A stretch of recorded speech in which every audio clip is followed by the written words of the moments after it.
வணக்கம். இந்த வீடியோவில் தமிழ்நாடு அரசு ஓய்வூதியர்கள் ரூபாய் 7500 ஓய்வூதியம் உயர்வு சார்ந்து புதிய அறிவிப்பை வெளியிட்டிருக்கிறார்கள்.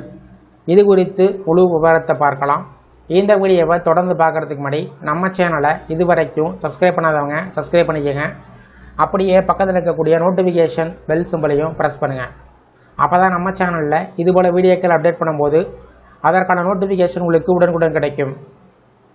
சத்துணவு மற்றும் அங்கன்வாடி ஓய்வூதியர்களுக்கு குறைந்தபட்ச ஓய்வூதியத்தை உயர்த்தி வழங்க வேண்டும் என்றும் அகவிலைப்படியினை வழங்க வேண்டும் என்றும் பல்வேறு கோரிக்கைகளை வலியுறுத்தி புதுக்கோட்டையில் ஆர்ப்பாட்டம் நடைபெற்றது. தமிழ்நாடு அனைத்து சத்துணவு மற்றும் அங்கன்வாடி ஓய்வூதியர்கள் சங்கத்தின் சார்பில் நடைபெற்ற இந்த ஆர்ப்பாட்டத்தில் ஏராளமான ஓய்வூதியர்கள் பங்கேற்று தங்களது கோரிக்கைகளை வலியுறுத்தினார்கள். புதுக்கோட்டை மாவட்ட ஆட்சியர் அலுவலகம் அருகே நடைபெற்ற இந்த ஆர்ப்பாட்டத்திற்கு சங்கத்தின் மாவட்ட துணைத் தலைவர் இந்திராணி தலைமை தாங்கினார். நிகழ்ச்சியின் தொடக்கத்தில் ஓய்வு பெற்ற அரசு ஊழியர் சங்கத்தின் மாவட்ட தலைவர் முத்தையா தொடக்க உரையாற்றி, சத்துணவு மற்றும் அங்கன்வாடி பணியாளர்கள் பல ஆண்டுகளாக சமூக நலத்திற்காக பணியாற்றியவர்கள் என்றும் அவர்களின் ஓய்வூதிய கோரிக்கைகள் நியாயமானது என்றும் வலியுறுத்தினார். தொடர்ந்து சங்கத்தின் மாவட்ட செயலாளர் ஐயாதுரை ஆர்ப்பாட்டத்தின் முக்கிய கோரிக்கைகளை விளக்கி உரையாற்றினார்.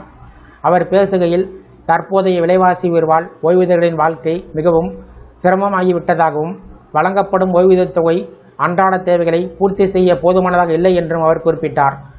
எனவே சத்துணவு மற்றும் அங்கன்வாடி ஓய்வூதியர்களுக்கு குறைந்தபட்சமாக மாதம் 7500 ரூபாய் ஓய்வூதியம் வழங்க வேண்டும் என்று வலியுறுத்தினார். மேலும் மற்ற அரசு ஓய்வூதியர்களுக்கு வழங்கப்படுவது போலவே அகவிலைப்படியும் வழங்கப்பட வேண்டும் என்றும் கோரிக்கை விடுக்கப்பட்டது. விலைவாசி உயர்வின் தாக்கத்தை சமாளிக்க அகவிலைப்படி மிகவும் அவசியமான ஒன்று என்றும் இந்த சலுகை சத்துணவு மற்றும் அங்கன்வாடி ஓய்வூதியர்களுக்கு வழங்கப்பட வேண்டும் என்றும் ஆர்ப்பாட்டத்தில் பங்கேற்றவர்கள் வலியுறுத்தினர். அதேபோல் அரசாணையின் 41 2026 ஆண்டு பிப்ரவரி 1ஆம் தேதி முதல் அமல்படுத்த வேண்டும் என்றும் கோரிக்கை முன்வைக்கப்பட்டது. நீண்ட காலமாக நிலுவையில் உள்ள இந்த கோரிக்கையை உடனடியாக நிறைவேற்ற அரசு நடவடிக்கை எடுக்க வேண்டும் என்று ஆர்ப்பாட்டம் செய்தவர்கள் வலியுறுத்தினர். அரசாணையின் பலன்கள் அனைத்தும் தகுதியுடைய ஓய்வூதியர்களுக்கு கிடைக்க வேண்டும் என்றும் அவர்கள் கோரிக்கை விடுத்தார்கள். இந்த ஆர்ப்பாட்டத்தில் தோழமை சங்க நிர்வாகிகளான ராமச்சந்திரன், நாகராஜன் ஆகியோர் வாழ்த்துரை வழங்கினார்கள். அவர்கள் பேசுகையில், சத்துணவு மற்றும் அங்கன்வாடி பணியாளர்கள் பல ஆண்டுகளாக குழந்தைகள் மற்றும் மகளிர் நலத்திட்டத்தில் முக்கிய பங்கு வகித்திருப்பதாகவும் ஓய்வுக்கு பிறகு அவர்கள் கண்ணியமான வாழ்க்கையை வாழ அரசு தேவையான ஆதரவை வழங்க வேண்டும் என்றும் வலியுறுத்தினர். நிகழ்ச்சியின் நிறைவாக சங்கத்தின் மாநில துணைத் தலைவர் உரையாற்றினார். அவர் பேசுகையில், ஓய்வூதியர்களின் கோரிக்கை நீண்ட காலமாக நிலுவையில் இருப்பதாகவும் அரசு உடனடியாக உரிய நடவடிக்கை எடுத்து கோரிக்கைகளை நிறைவேற்ற வேண்டும் என்றும் வலியுறுத்தினார். கோரிக்கைகள் புறக்கணிக்கப்பட்டால் மாநிலம் முழுவதும் போராட்டங்களை தீவிரப்படுத்தும் நிலை ஏற்படலாம் என்றும் அவர் எச்சரித்தார். முன்னதாக மாவட்ட துணைத் தலைவர் மணிமுத்து வரவேற்பு உரையாற்றினார்.